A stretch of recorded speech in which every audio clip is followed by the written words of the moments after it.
Shalom saudara-saudara yang dikasihi Tuhan. Dalam kisah yang pertama, saudara tidak akan menemukan jawaban dari pertanyaan saya itu, yaitu di mana letaknya saya tidak menginginkan orang lain bertobat. Tapi dari kisah yang ini, kisah yang kedua, saudara akan menemukan jawaban dari pertanyaan itu. Baiklah, demikianlah kisahnya. Singkat cerita, setelah saya pulang kembali ke rumah, datanglah firman Tuhan kepada saya untuk kedua kalinya.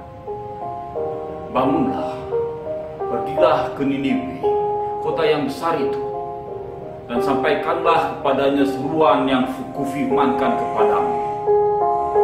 Kali ini saudara-saudara, saya bergegas pergi ke Niniwe. Niniwe, kota itu sungguh besar.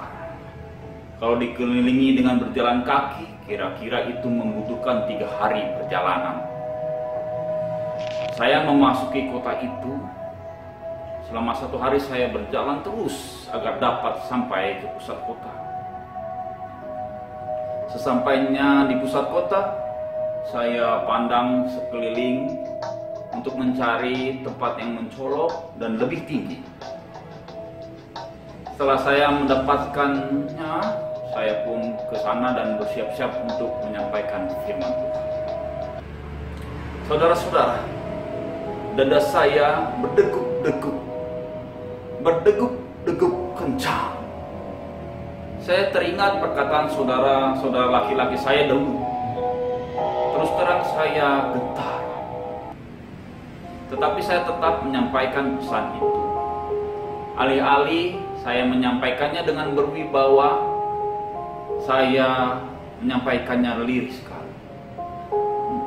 40 hari lagi Niniwe akan ditunggang-balikan. Saudara-saudara, berkali-kali hal itu saya ucapkan dengan lirih. Tak ada yang dapat mendengarkan saya. Lalu saya mengumpulkan segenap keberanian, mengingat kembali kuasa pemeliharaan Tuhan, kuasa pemeliharaan kepada saya, dan saya menjadi beriman. Badan saya menjadi tegak, dan dadanya menjadi hangat. Lalu dengan lantang saya menyampaikan pesan itu. 40 hari lagi, 40 hari lagi Niniwe akan ditunggang-balikan. Saya melihat beberapa orang sana mulai mendekati saya, namun dengan tatapan seperti melihat orang yang aneh, seperti melihat orang gila. Saya tidak peduli. Keesokan harinya saya menyampaikan pesan itu lagi. 39 hari lagi, 39 hari lagi Niniwe akan ditunggang-balikan. Hari berikutnya 38 hari lagi, berikutnya lagi, terus menerus saya menyampaikan bahwa Niniwe akan ditunggang-balikan. Saya melihat mereka semakin serius mendengarkan saya. Mereka mulai bertindak. Tak saya sangka mereka mempercayai pesan itu dan bereaksi positif. Satu-satu tampaknya mereka mulai bertobat. Semakin hari semakin banyak orang yang bertobat. Hampir semua penduduk yang saya lihat di tempat itu bertobat. Bahkan di hari-hari menjelang akhir, Raja adat Nirari III, raja di kota Niniwe, bertobat. Pegawai kerajaan mendatangiku dengan rasa hormat, meminta izin untuk menyampaikan maklumat raja. Saya mengizinkannya, lalu ia membacakan maklumat raja demikian. Manusia dan ternak, lembu sapi dan kambing domba tidak boleh makan apa-apa. Tidak boleh makan rumput, tidak boleh minum air. Haruslah semuanya itu, manusia dan ternak, berselubung kain kabung dan berseru dengan keras kepada Tuhannya Nabi Yunus. serta haruslah berbalik dari tingkah lakunya yang jahat dan kekerasan yang dilakukannya. Siapa tahu, mungkin Allah, Tuhannya Yunus, akan berbalik dan menyesal serta berpaling dari murkanya yang menyala-nyala itu sehingga kita tidak jadi binasa. Mendengar itu, saudara-saudara, hati saya campur aduk tak karuan.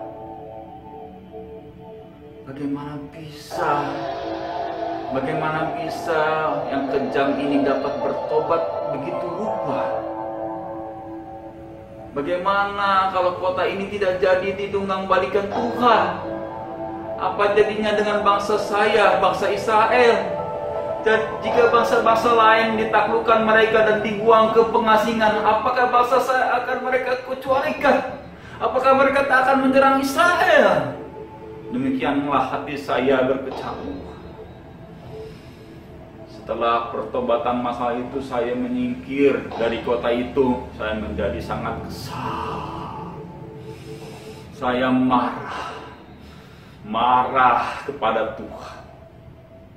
Dalam perjalanan keluar, saya berdoa, berseru keras dalam hati, "Ya Tuhan, bukankah telah kukatakan itu ketika aku masih di negeriku? Itulah sebabnya maka aku dahulu melarikan diri ke Tarsis. Sebab aku tahu bahwa Engkau Allah yang mengasihi dan penyayang, yang panjang sabar dan berlimpah kasih setia, serta yang menyesal karena malapetaka yang hendak didatangkannya. Jadi sekarang ya Tuhan, cabutlah kiranya nyawaku. Cabutlah nyawaku, karena lebih baik aku mati daripada hidup."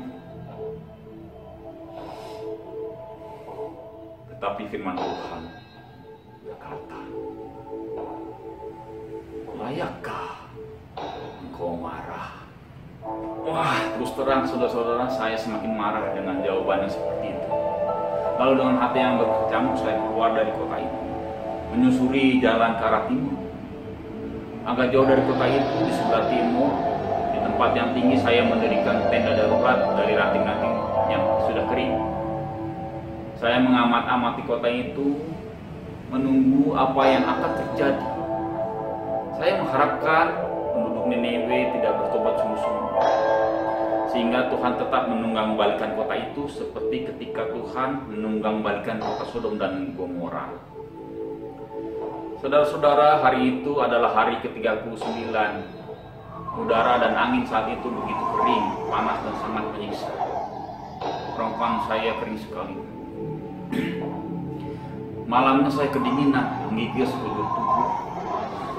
Tetapi saya tertidur juga karena kelelahan. Keesokan harinya saya terbangun dan sedikit heran karena tenda darurat saya dirambati oleh pohon jarak yang tinggi. Saya senang pohon jarak tumbuh seperti itu. Hari itu adalah harinya, saudara-saudara, yaitu hari ke-40. Tetapi tidak terjadi apa-apa di kota itu. Hari itu saya menjadi lebih kesal karena tidak terjadi apa-apa pada kota itu. Mungkin besok, pikir saya. Malamnya saya tertidur dengan kesal. Keesokan harinya saya terbangun dengan lebih kesal lagi. Pohon jarak itu sudah layu karena digerek ulat. Saya bergantian melihat ke arah kota itu, lalu melihat ke tenda saya, melihat ke arah kota itu lagi, lalu melihat ke tenda saya. Saya kesal sekali. Kota itu tidak diapa-apakan Tuhan, tetapi tenda saya sebentar saja sudah ditunggang balikan Tuhan. Betul-betul saya kesal sekali hari itu. Hari itu siangnya terasa panas sekali, lebih panas dari hari-hari biasa. Angin dan terik matahari sangat menyakiti saya. Dalam kepanasan, kehausan dan kelaparan, Saya terus-menerus mengeluh, kenapa Tuhan membiarkan pohon jarak itu layu hingga saya tersiksa seperti ini. Sepertinya hari itu sudah batas kekuatan saya. Saya tergeletak tak berdaya. Saya berteriak-teriak tetapi hanya suara parau dan lemah saja yang dapat keluar. Mati sudah, pikir saya. Mati sudah. Dengan lirih dan napas tersenggal-senggal saya pun berseru kepada Tuhan. Lebih baiklah aku mati daripada hidup. Tuhan, lebih baik aku mati. Lebih baik aku mati. Tetapi Allah berfirman, layakkah engkau marah karena pohon jarak itu? Lalu saya menjawab, ya, saya pantas marah. Marah sekali sampai mati, teriak saya. Lalu Allah berfirman, engkau sayang kepada pohon jarak itu, yang untuknya sedikit pun engkau tidak pernah berjerih payah dan tidak engkau tumbuhkan, yang tumbuh dalam satu malam dan binasa dalam satu malam pula. Bagaimana tidak aku akan sayang kepada Niniwe, kota yang besar itu, yang berpenduduk lebih dari 120.000 orang, yang semuanya tidak tahu membedakan apa yang benar dan apa yang salah. Dengan ternaknya yang banyak itu, masa saya tidak sayang kepada mereka? Dengan itu, tepatnya mendengar kebenaran itu, saya terhenyak, saya tersadar. Lalu saya duduk dan berdoa memohon ampun kepada Tuhan. Saya bertobat dengan sungguh-sungguh. Sama seperti penduduk kota Niniwe itu bertobat dengan sungguh-sungguh, saya juga. Tak lama saya mendengar sayup-sayup suara dari kejauhan. Rupanya beberapa penduduk kota mencari saya. Mereka memanggil-manggil, Tuan Yunus, Tuan Yunus, Tuan Yunus. Dan saudara, ajaib, saya dapat menyambut mereka dengan kasih dari Tuhan. Saya menyebut mereka membawa perbekalan yang banyak untuk saya pulang, membawa makanan, dan saya makan bersama-sama dengan mereka. Kami bersama-sama bersukacita, bersyukur kepada Tuhan yang memberi kasih sayang kepada kami semua. Oh, terpujilah Tuhan, terpujilah Elohim, terpujilah Dia.